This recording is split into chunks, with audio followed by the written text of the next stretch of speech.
বদৰুদ্দিন আজমল ডাঙৰীয়াক মই ধন্যবাদ জনাইছোঁ।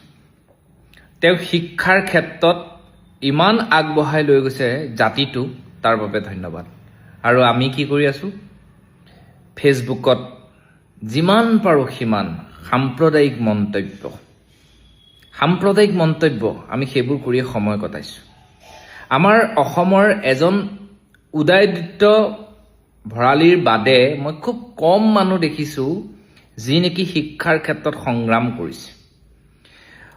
মানে আজমলে যেনেকৈ কৰি আছে ঠিক তেনেকৈ অসমৰ এজন মানুহৰ বিষয়ে মই জানো যে গহপুৰত যিখন শংকৰদেৱ শিশু নিকেতন আছে, যিজন অনাৰ নে সভাপতি বিশেষ মই নাজানো, কিন্তু উদয়াদিত্য দাক মই জানো। তেওঁ শিক্ষাৰ সংস্কাৰ যিটো যে ল'ৰা ছোৱালীবিলাকক পঢ়ুৱাব লাগে, ল'ৰা ছোৱালীবিলাকক আগুৱাই নিব লাগে, দুখীয়া ল'ৰা ছোৱালীবিলাকক পঢ়ুৱাবলৈ IAS, মই এদিন লগ পাওঁতে মানুহজনে কৈছে যে IAS বনাব লাগিব, APS বনাব লাগিব, ডাক্তৰ বনাব লাগিব, ইঞ্জিনিয়াৰ বনাব লাগিব। আৰু আমি আধা সংখ্যকে, কোনোবাই যদি লুৰিণজ্যোতিক গালি পাৰিছোঁ, কোনোবাই হেমন্ত বিশ্ব শৰ্মাক গালি পাৰিছোঁ, কোনোবাই যদি মোদীক গালি পাৰিছে, কোনোবাই ৰাহুল গান্ধীক গালি পাৰিছে, কোনোবাই যদি মিয়াক গালি পাৰিছে, কোনোবাই হিন্দুক গালি পাৰিছে।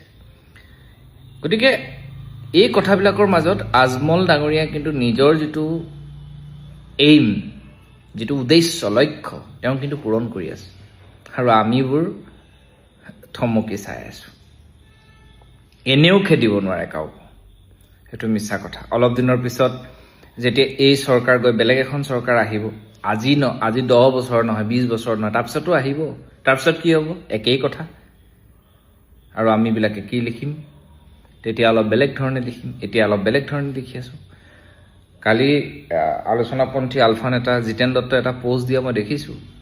তেওঁ কৈছে যে কোনোবা উজনিৰ সংগঠনবিলাকে কিবা এটা ব্যৱস্থা কৰক, ল'ৰা ছোৱালীক শিক্ষা দীক্ষা দিয়ক। ভাল লিখিছে, তেওঁতো কৰিব পাৰে। তেওঁ কি পইচা পাতিৰ অভাৱ আছে? তেওঁ কৰিব পাৰে, তেওঁ ইনিচিয়েটিভ ল'ব পাৰে। এইটো তেওঁৰ দৰে ক্ষমতাশালী, সাধাৰণতে মানুহে তেওঁক ক্ষমতাশালী বুলি কয়, তেওঁৰ দৰে ক্ষমতাশালী মানুহ এজনে টকা পইচাৰে চব আছে। তেওঁ যদি ভাবে কৰিব পাৰে।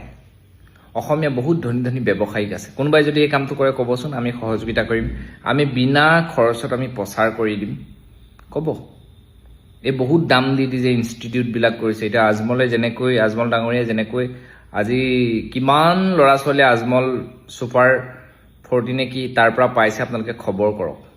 লাজ লগা কথা কিন্তু জাতিটোৰ কাৰণে। এইবোৰ অধিকাৰ যেতিয়া হেৰাব, তেতিয়া যিমান মাত মাতি থাকক একো লাভ নাই। কিন্তু এই কথাখিনি কিন্তু ভালকৈ মনত ৰাখিব। আজি আমাৰ অসমীয়া ল'ৰাবিলাক পঢ়িবৰ কাৰণে, হিন্দু ল'ৰা বুলিয়ে কৈছোঁ আৰু আপোনালোকৰ ভাষাত, পঢ়িবৰ কাৰণে পইচা দিব নোৱাৰে। পইচা পৰ্যাপ্ত পৰিমাণে নাই। যিবোৰ ইনষ্টিটিউট খুলিছে, চৰকাৰে খুলিবলৈ দিছে, সেইবিলাকক বহুত টকা, বহুত দাম দি মানুহে পঢ়িব নোৱাৰে। গতিকে কথাবোৰ তেনেকুৱাই আৰু।